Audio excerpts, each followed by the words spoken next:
বুবলিকে নিয়ে শুধু কাজ করে কেন? এটা আপনার ভুল। No no way. বুবলি আমাকে যেরকম আদার্স আরো নায়িকারা সেরকম। অনেকেই বলে যে আমি সেকালের পাবলিক। এই মেলাটা হচ্ছে, এই মেলাতে আজকে আমি আমন্ত্রিত হয়েছি এবং আমি এখানে গেস্ট হিসেবে আজকে আসছি। আমি আসছি, বারিশ আসছে এবং জয় চৌধুরী আসছে আমাদের প্রিয়, এবং সোহাগ আসছে। আমরা সবাই মিলে একটা ফিতা কাটলাম, যেটাকে বলে ওপেনিং, সে ওপেনিং করলাম। এই তো খুবই ভালো লাগছে। সবসময় মেলায় আসি এবং ভালো লাগে। এবার মেলাটা খুব গোছানো ছিল এবং খুব এটা আমার মন ভরে গেছে মেলাটাতে আসতে পেরে। কারণটা কি, যে এত গুছানো সুন্দর করে ডেকোরেট করেছে, তার জন্য খুব ভালো লেগেছে। কারণ আমি যে ফটোশ্যুটগুলো করি সেগুলোতে কিছু রয়ে গেছে, এগুলো এখন করছি, ডে বাই ডে আসছে। মনে হয় আপনাদের ভালো লাগবে। অনেকগুলো কাজ আছে, আপনাদের ভালো লাগবে, আসবে।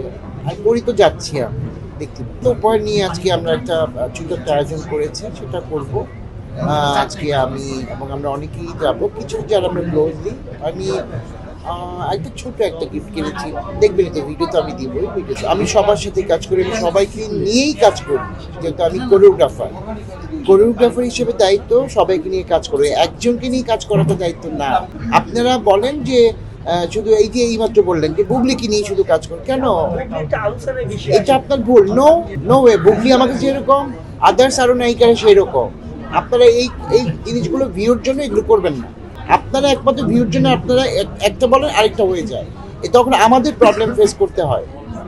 এটা বলবেন না কখনোই যে আপনি ওইটা একা, এখানে একা, এই কথা কিছু বলবেন না। আপনারা যদি আমার কাজ দেখেন তাহলে দেখতেই পাচ্ছেন যে আমি সবাইকে নিয়ে কাজ করি। তাহলে একজনের নাম কেন আসবে? আমি সবাইকে নিয়ে কাজ করি, সবাইকে নিয়ে কাজ করে চলে যাব বা করব। শুধু একজনের বলতে থাকলে তো আমি কোরিওগ্রাফার না, আমি তার অ্যাসিস্ট্যান্ট, তার ব্যাগ টানবে না, জুতা টানবে। এই প্রশ্নটা কেন করলি? একজনকে নিয়ে তোরা কি করতে চাস বলতো?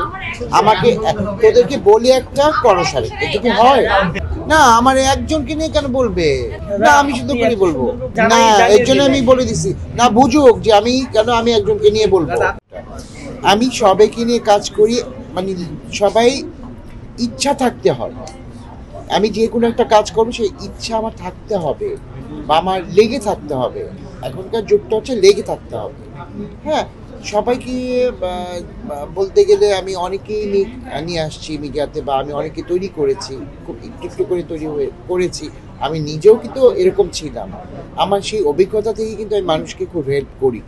এই হেল্পগুলো করি বলে আজকে আমি গৌতম সাহা। আর বুবলির বিষয়টা কেন, অনেকেই বলে যে আমি সেকালের পাবলিক। সেকালের পাবলিক হলে তো আমাকে কিছু দেখাতে হবে, কিছু ধামাকা দিতে হবে। সেই অনুযায়ী আমি এই কালের ধামাকা দিয়ে দিলাম। তাহলে এই কাল আর সেকাল আপনি বলবেন যে কোনটা ভালো? আমার কাজগুলো কেন ভালো আমি হচ্ছে বা এই পর্যন্ত কেন আসছে? আমি তো বাংলাদেশের সব স্টারদের নিয়ে কাজ করেছি, তাই না? তো আপনারাই বলবেন যে আমার কাজগুলো কেমন হয় বা হচ্ছে। এই দিকটাকে বলবেন যে বুবলিকে নিলেই আমার কাজগুলো বেশ ভালো হলো। আমি তো চাইবই আমি সবাইকে নিয়ে কাজ করতে। আমি তো জয়কে নিয়ে একটা সুন্দর কাজ করেছি, সেটা এখনো বের হয়নি। যখন বের হবে তখন তো আবার বলবেন জয়কে নিয়েও একটা কাজ করতে, দাদা সেই ফোকাসে আসছে। জয় তো ওর ওর বেস্ট দিয়েছে। ও কিন্তু মডেল না, ও একজন অভিনেতা। আমার জিনিসটা হয়েছে কি, আমি যখন যাকে মনে করবেন তাকে নিয়ে কাজ করবো। জয়টাও বের হোক, দেখতে পাবেন আপনারা যে কেমন ব্লাস্ট হয়, একদম শেষ করে যায়। একদম আছে না, ঝটপট তাড়াহুড়া করতে হবে না। ওর কথা হলো একটা কাজই করবে, ভালো মনোযোগ সহকারে করবে, ভালো কিছু পাবে বলেই কিন্তু ও কাজটা করে শেষ করে যায়। না, অনেকে আছে কি যে 4টা শট দিছি বা 4টা ফুটেজ দিয়ে দিছি, শেষ, যদি হয়ে যাবে।